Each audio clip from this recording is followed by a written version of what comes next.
What's up, Internet World? We're the News 19 Nerds. I'm Leroy. I'm Michael. And we're here to talk about Star Trek. Picard. Are you doing martial arts? Are you doing... I'm doing... Wing Chun? What are you... I'm doing Romulan, whatever that thing Elnor does. Oh, okay. He just be... Fair enough. Just taking it to people. Yes, this is episode 6, Picard. Impossible Box. Yes. Before we start, I want to say thank you to all of our subscribers. You can find us here on YouTube, also Twitter, Instagram, Facebook, WTX.com. I want to try something new where we try and do it at the beginning and the end, so we can do whatever. According to the logistics and the analytics, you're supposed to do it at multiple times, but there's like a sweet spot to tell people. We hadn't figured that out yet. Yeah, so we're learning. So yeah, but so episode 6, we're actually doing it the day of. We look at us. It took us a minute, but we were on time finally. It took us 6 episodes. Yeah, it took us 6 episodes. So we'll do non-spoilers first. Overall thoughts of this episode, I enjoyed it. I'm enjoying the ride now. I kind of feel like we're starting to get the ball rolling. Last episode, to me, I thought was the best one, and we talked about it didn't really focus on the Borg at all, on the Borg collective ship in episode 5. Episode 6, we see a little bit of change of pace. I enjoyed all the character dynamics. I do feel like some characters maybe weren't used as well. I would like to see more of them, and we'll talk about that more in spoilers. I like those people. I am happy that stuff is starting to move now. I feel like we're finally starting to, I feel like we have maybe an end goal for where season 1 can end. Yeah. I really like this episode. I want to go back to something somebody said in the previous episode on our, I want to give a shout out to Technomaster and D. Steezel. One of the things that I really like the last episode, and this episode builds upon a lot of things that started in these previous episodes. But I want to get your take because Technomaster brings up this, and I want to quote him correctly. One of our I like all the characters, but I find Rafi problematic. I would have been fine with her just being a former Starfleet officer who is a conspiracy nut. That would have been quirky and interesting in and of itself. But she's also a drug addict. The one noticeable person of color in this almost 25th century setting is a junkie. Then to top it off, she's basically abandoned her family due to drugs and obsession. So now we got a crack fiend mom trying to get back in her kid's life. Damn, talk about stereotypes. I did not see that. Yeah. At first. And D. Steezel says you make some good points. It doesn't really bother me on this show because most of these characters got mad issues. And he's right. Every single one of these characters has issues. I do feel like this is definitely a show where nobody's just like a shining beacon of whatever, like a paragon. Everybody's dealing with stuff. I never thought about that. We had joked about it before that she's kind of always vaping or something, and I never put 2 and 2 together. She is the only character that does that. And you're like, we got a space crack, man? Like, really? The abandoned, the get back in the kid's life, black woman. Yeah, kind of like was it a Halle Berry movie, Losing Isaiah? Yeah. Yeah. It really, it's one of those things where you're like, as you're watching the show, everybody has issues. I feel like the drugs or the alcoholism is interesting. But are we repeating the same tropes? And and I bring that up because when watching this, I didn't see it. Yeah. Until it was pointed out to me. Yeah. So shout out to the two guys, Technomaster and D. Steezel, bringing up that we've talked about the fact that these characters have issues. Yeah. Going back into the last episode and this one, we see the effects of those issues. It just really makes me wonder, did no one see that, or is there something...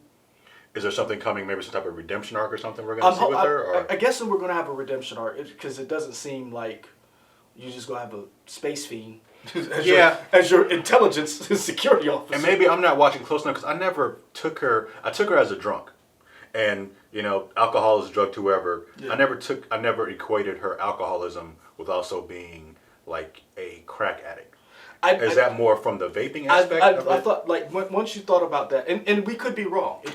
But I think Technomaster is bringing up a very good point that this is a show that's supposed to not to reinforce stereotypes, but to change how we think about things. Yeah. And it would be nice if she had just been a conspiracy nut. But even with that being said, and I love the point. I am still liking Rafi, Mm-hmm. even with that problematic. But I can't unsee it now. Yeah. So going into this, it was a very. I saw this episode in a new light, especially with the things that happened. Yeah. The last episode we talked about the fact that you didn't get the Romulans and the Borg in that episode, and it dealt more with some of the characters. Some of the tropes still kind of happened where you had the female was a bad guy, but we didn't get a lot of backstory. I felt like, and then she just died. I'm trying to remember who the actress was who played the bad guy in that last episode, but I love her and other stuff. And I felt like that just the one episode was just. Oh yeah. Whoever with 7 or 9, whoever. Yeah. So I felt like that was a little wasted. Just kill it off like that. But I also enjoyed that episode because it built so much. Getting to this point, getting to where we say, okay, here we are. We're finally at the Borg cube. We see the reunion between Hugh and Picard, and that. We doing spoilers? Well, we knew that was happening. Did we? Because we saw. If you saw the trailer, you saw. All right. You saw Picard. All right. It's not a spoiler because we saw it in the trailer. All right, cool. But we saw that reunion, Mm-hmm. and you saying that this is the same actor who played him in Next Generation, right? Yeah. Okay. so it was one of those things where I thought was really. This was a more cerebral moment, if that's the word I'm looking for. It was. I understand some people are like, they're not exploring space. It's more issues. We say this over and over again. This is a very character-driven show, and we finally get to see Picard deal with some of those issues that you normally probably don't get to see in a show like this. You get to see a person deal with PTSD. For me, again, for those who are just coming to our review program for the first time, he is a Star Trek fan. I like Star Trek, but I know Star Trek more from the newer movies. Mm-hmm. So I don't know all the series. I don't have all Kelvin that backstory. Universe, as they call it. But it is interesting for me to see Picard deal with his issues and his PTSD. I could tell how much the stuff in Next Generation affected him based on what he did in this episode. It's like you could see. It's like, oh yeah, he was really dealing with stuff. The one thing that I found that was interesting in this episode is where I finally got to see. So if you've watched the original episodes, Star Trek: The Next Generation, you know that the Klingons are stand-ins for certain people, right? Like you see people are stand-ins for things we saw in our society, the Cold War kind of situation that was going on when this show was created. Mm-hmm. And if you saw the movies that William Shatner did, one of the biggest things, especially Undiscovered Country, William Shatner, his character, Kirk, hated Klingons. And you think you hate somebody, go back and watch Undiscovered Country. He hated them. And it was very interesting seeing that hate and that pain that Kirk had because of what happened to him when the Klingons killed his son. And the search for Spock, go back, when you realize that Kirk had a son that he didn't know. Mm-hmm. He's finally learning to get in touch with his son. His son follows in his footsteps a little bit. He's on this planet. Klingon shows up. He realizes Spock could still be alive. He goes to save his friend. His son is there, and he loses his son but gains his friend back. That pain that Kirk had was very interesting seeing Picard have that a little bit. Okay. That hate and that pain for the Borg. Mm-hmm. There was a lot of similarities in that, and that's one of the things in this episode that I say, this Picard show may not be for everybody. We've had people like, I don't like Picard, it sucks. And it's like, it doesn't suck. From what I gather, this is not how a typical Star Trek show would be. No. You a lot of Star Trek shows are about exploring the unknown, how cultures get along, how they interact. And you have some of that. But you don't have a lot of the space exploration that you normally get. Yeah. This is a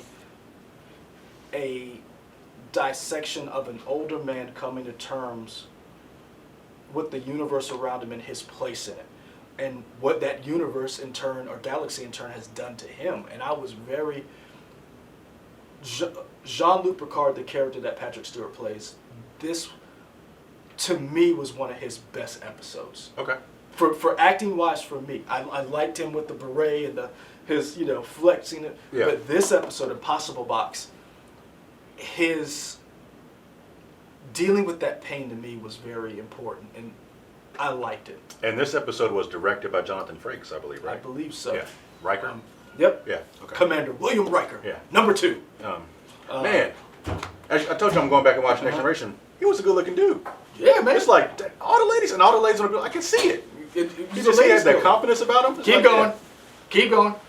Keep going. Thank you for Thank getting you. that. I have a question. So they gave me an extra waffle and 2 things of banana pudding because they were really slow. Okay. Do y'all want the banana pudding? No. What about the waffle? Y'all pissed out who wants that. I thought we could split the waffle. When we split it? Yeah, Okay. we'll split it. Thank you. I might want some of that banana pudding though. Okay. See what we got? People don't appreciate Star Trek like we do. We want to interrupt us about banana pudding. What were we talking about? We were talking about Picard, and then Yeah. on the Next Generation, Will Frakes. Yeah. Or Jonathan Frakes, I'm sorry. Yeah. Will Riker. Looking good. Lady Killer. Yeah. All right. But yeah. Anyway, he directed this episode. I'm trying to think of other non-spoiler stuff I just want to talk about. I guess that's kind of it. Cause I want to get into the meat and spoil. This episode, I really liked it. I will say, before we get into spoilers, you were right. There was a point that you brought up that you were right. I saw it! And this is the thing. When it happened... yes. Yes. I was like, I know it, man. I'm trying to tell you. I wrote it down. Yeah. And I was like... Because I take notes during the show. And another thing I want to bring up that I don't know... I want to hear from you guys, and I want to hear from you. When you watched it, did you have to turn on subtitles? Not this one. I did. Interesting. I had to turn on subtitles because there was a couple of things that were said I did not get when it was said. Okay. And so I was like, I was going back and I was like, what'd you say, Rios? Okay. I backed it up. So that, Yeah. I don't know if anybody else is having a problem with it.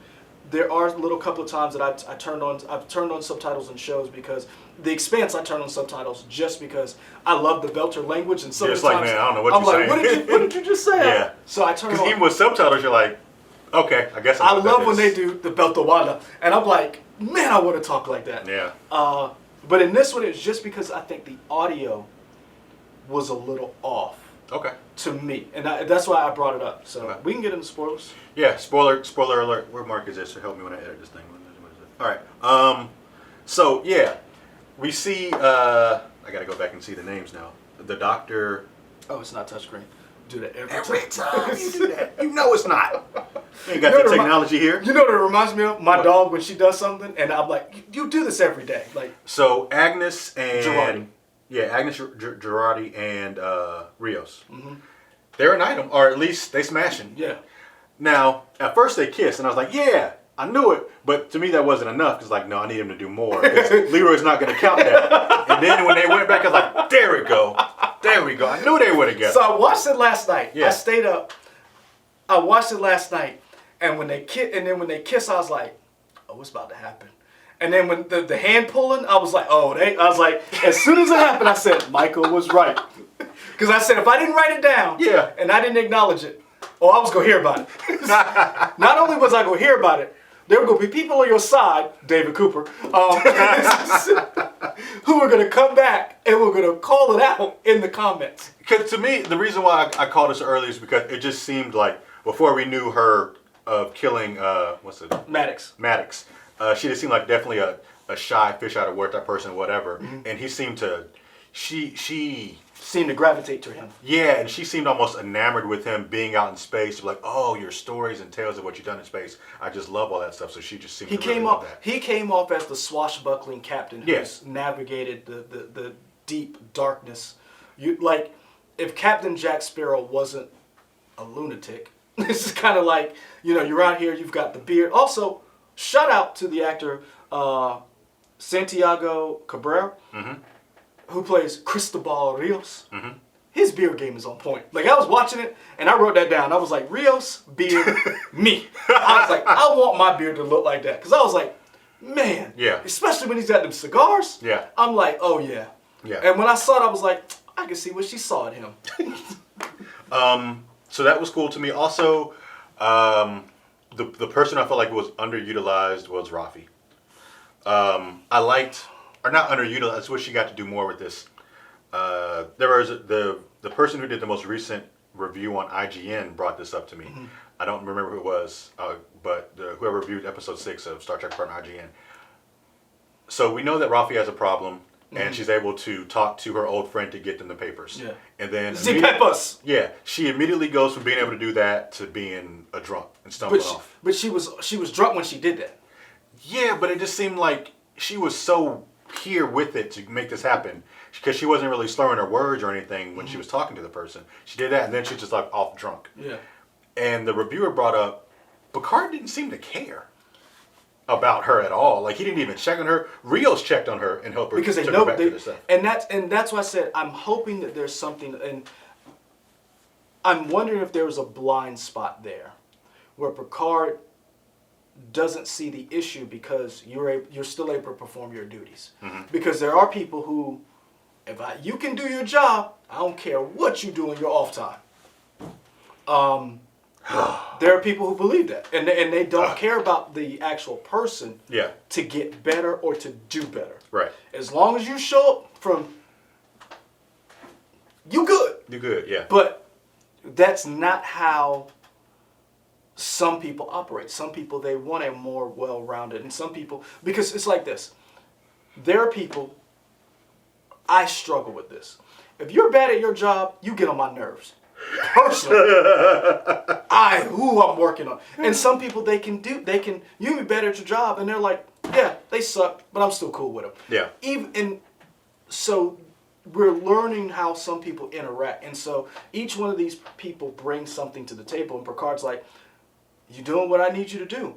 And Eleanor brought that up, and we saw that in the cold open, where Eleanor was mad, was like, you have a use for me, that's the only reason why you're here. Right. And I kind of wish someone else would call him out on that, or there'd be this come to Jesus moment to a certain extent. Because Rafi kind of brought that up.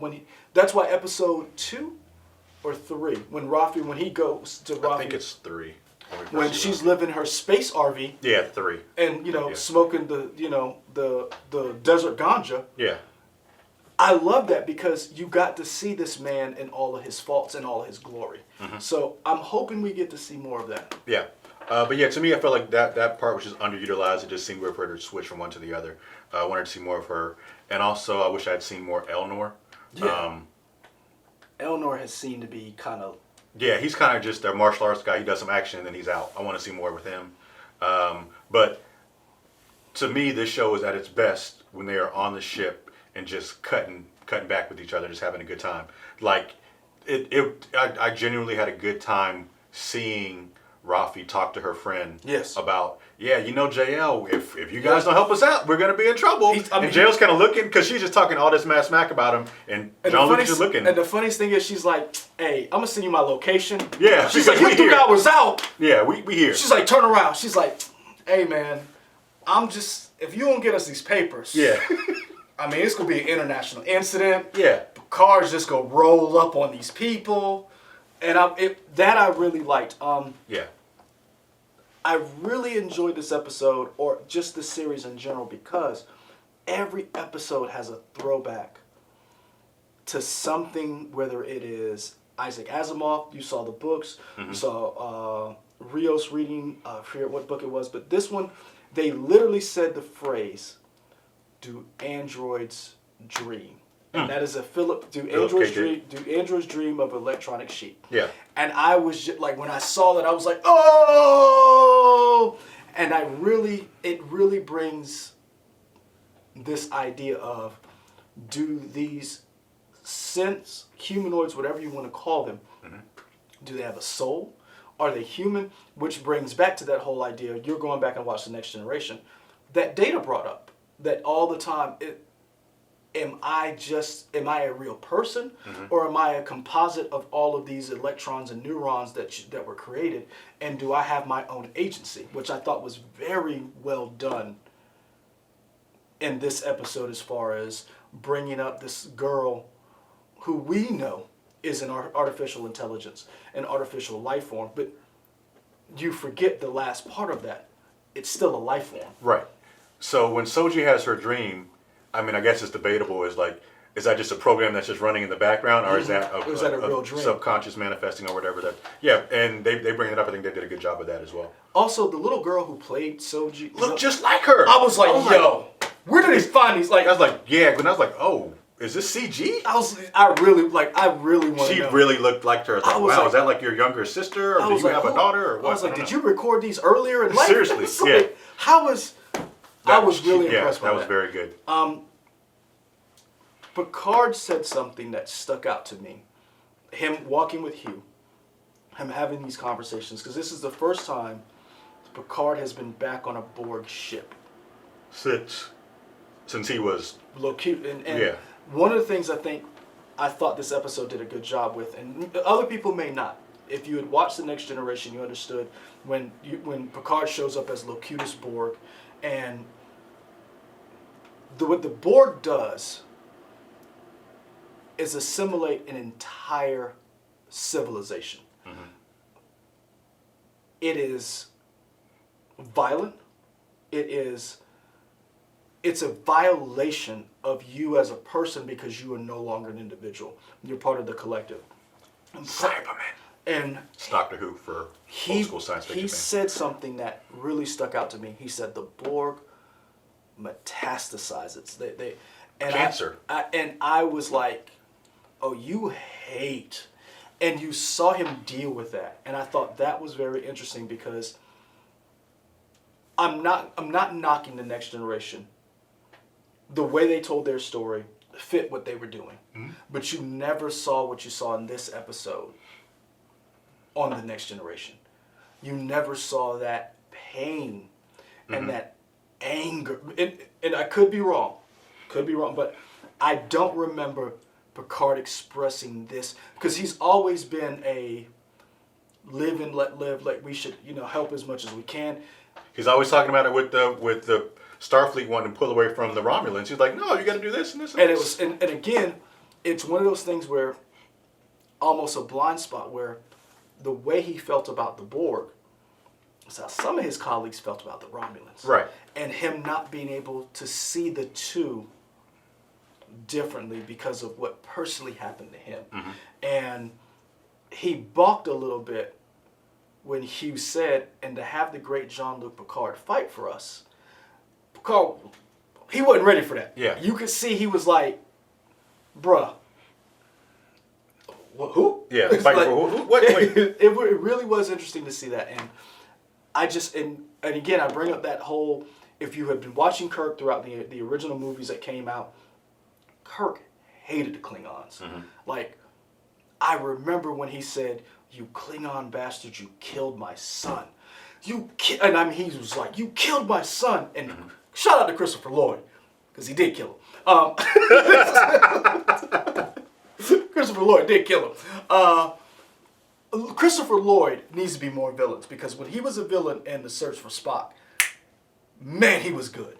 I mean, wasn't he the villain in wasn't he Judge Doom in Who Framed Roger Rabbit? Yeah. Yeah.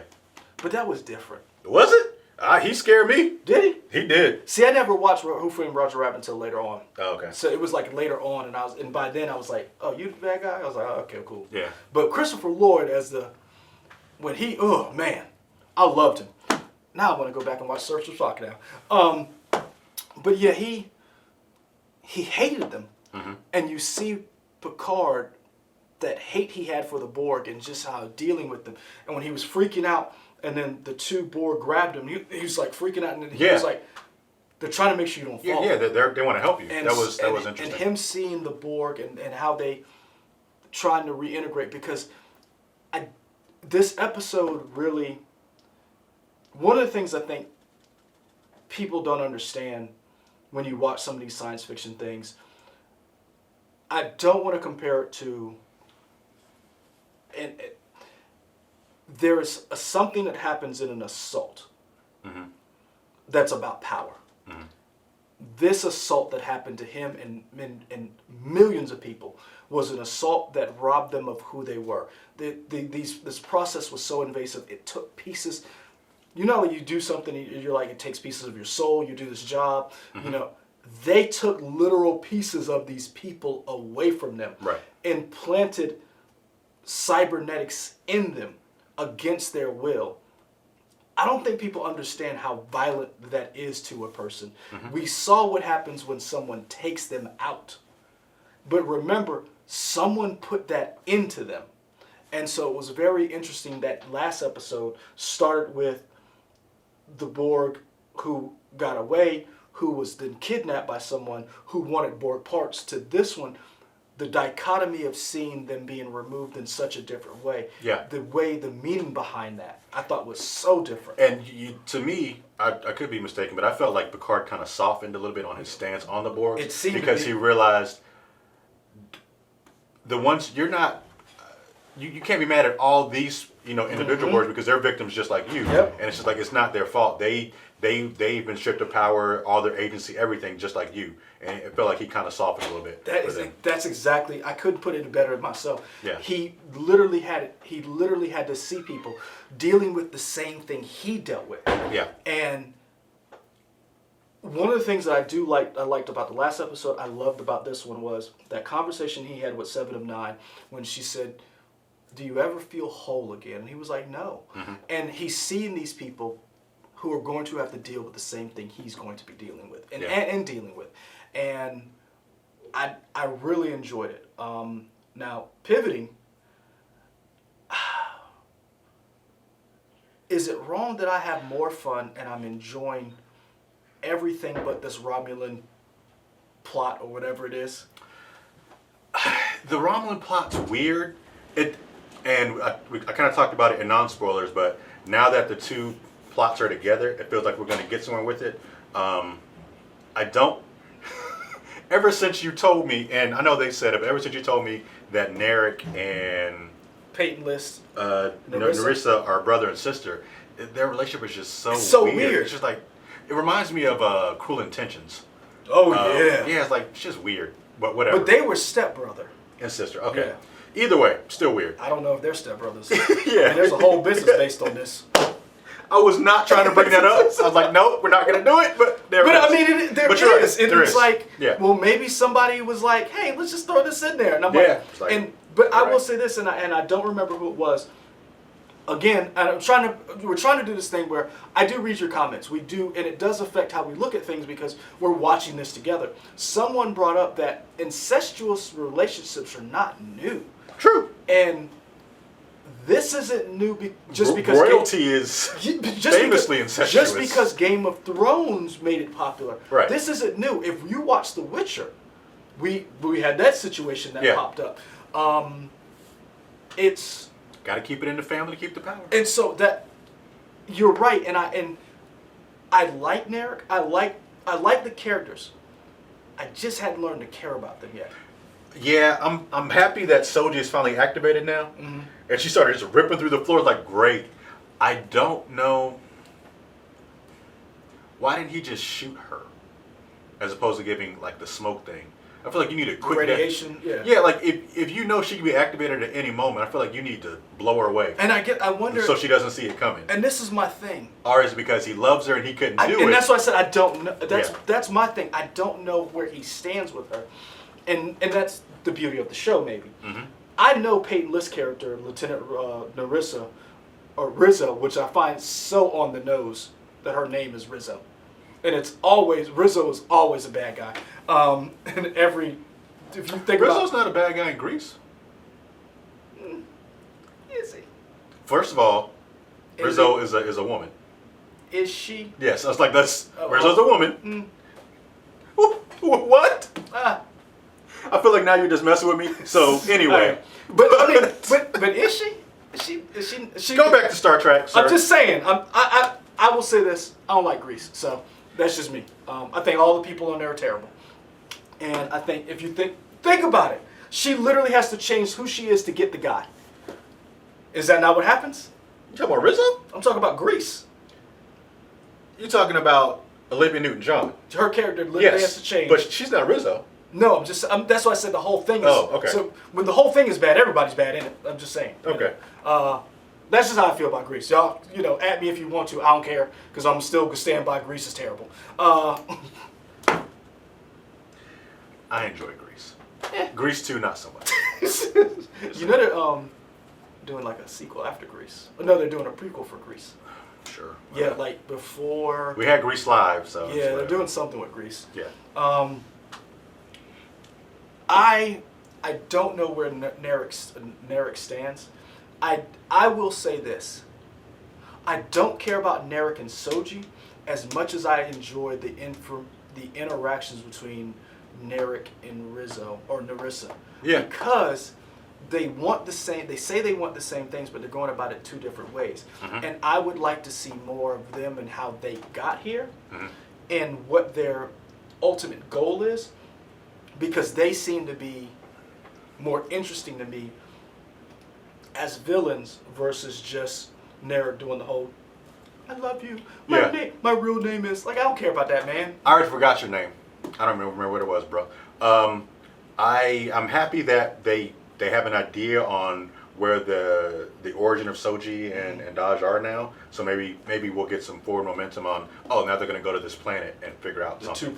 The two red planets with the electrical storm, whatever. Yeah. I did like the idea of the dream, almost Soji's dream being like kind of warning her that something's weird. You feel like the boogeyman's out to get you, and it's almost like some type of a fail-safe program, so you don't recognize that you are artificial. But the thing that got me was, and I say this to people who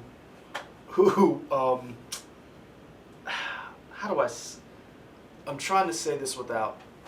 So we did a story this past week where Real World Things, this is a TV show, watch who you date, because we did a show and we had a story in it where a woman was left someplace because her boyfriend had a debt to a drug dealer, and he basically gave his girlfriend to a criminal. Yeah. And I was like, yeah. I'm not saying this is her fault. What I'm saying is, hey man, check who you date. Because you can't trust nobody. You can't trust 2020. Trust nobody. Trust no one. Because Soji was dating this dude, and she knew in the back of her mind something was wrong. Mm-hmm. She was like, "You're Tal Shiar." No. If you were Tal Shiar, would you still say no? Yes. Mm-hmm. And she knew something was wrong, but she was so enamored and so caught up, she couldn't see the forest for the trees. Mm-hmm. So I say this to characters and you in real life. Check your partner. Trust no one. Trust no one. Because I was mad because as smart as she is, and and smart as she's going to be, we know she's going to be, she's activated. I'm like, yo, man, you need to go with that little programming voice in your head that says, this dude ain't no good. Yeah. Now, I will say, I can understand why she thought he was on her side, because he was feeding her breadcrumbs of information, but that was to get his point. Yeah. He was the one who dropped the nugget of your mom is a projection. But this is the thing, but she should have been like, why are you listening on my phone calls with my mom, son? Yeah, I mean, that's kind of weird. It's like, how do you know what I was talking about, whatever? Like, you should not just be mad at mom. Mm-hmm. You need to be coming at dude who's spying on you. Yeah. Like that, that's the one thing where I'm like, I'm not feeling the helpless woman aspect of it. Mm-hmm. And that's another trope that I saw this one. I was like, I'm not feeling that. But again, I do understand it mirrors real life, where someone, male or female, dates a person who does not have their best interests at heart. And we see it we literally see it in the news coverage that we do, where the police had to go get this woman basically out of this dude's backyard. That was a news story for this week. The neighbor saw a woman hiding in the backyard, called the police. The police found out she was being trafficked because her boyfriend needed to settle a debt and gave her to a drug dealer. Like, what is going on? But I get it. It made me feel a certain way. For sure. Any closing thoughts on this episode? I want to see more Elnor. Alison Pill's character, Dr. Agnes Girardi, that I'm really liking her.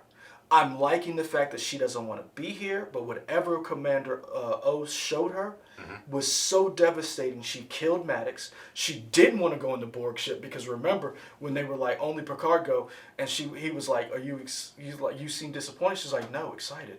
Like she relieved. Yeah. She did not honestly want to go. I'm really liking her. I need to see Rafi and Picard have a moment where Picard is actually interested in her well-being. Right. He is happy and elated that she's back. Right. But dude, you left these people. You left Elnor. You left Rafi. There needs to be some type of reckoning or some type of moment where they come together and they say, "Hey man, we're not just tools for your own ego. We're people." And I'm liking it. But I will say this, I didn't see this in the beginning, and it was Polygon who brought it up. This show has to do a better job going forward with some of its themes and some of the things it's doing, because it started out, when you really think about it, this is a real world show because, and again, this is not my own thought. I saw it, but I didn't see it. The Romulans is an immigration problem. Climate change destroyed Romulus in a certain extent, where the environment changed how they had to live.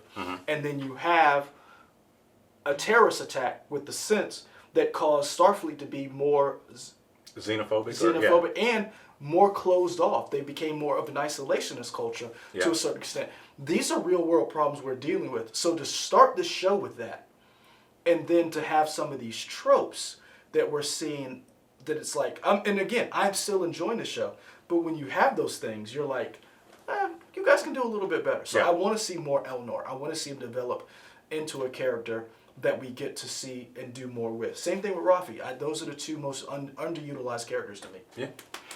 So that's it for our review of episode 6. Again, you can find us here on YouTube. You can also find us on Twitter, Instagram, Facebook, and WOTX.com. Like, comment, subscribe for more videos like this, and we're out. Peace.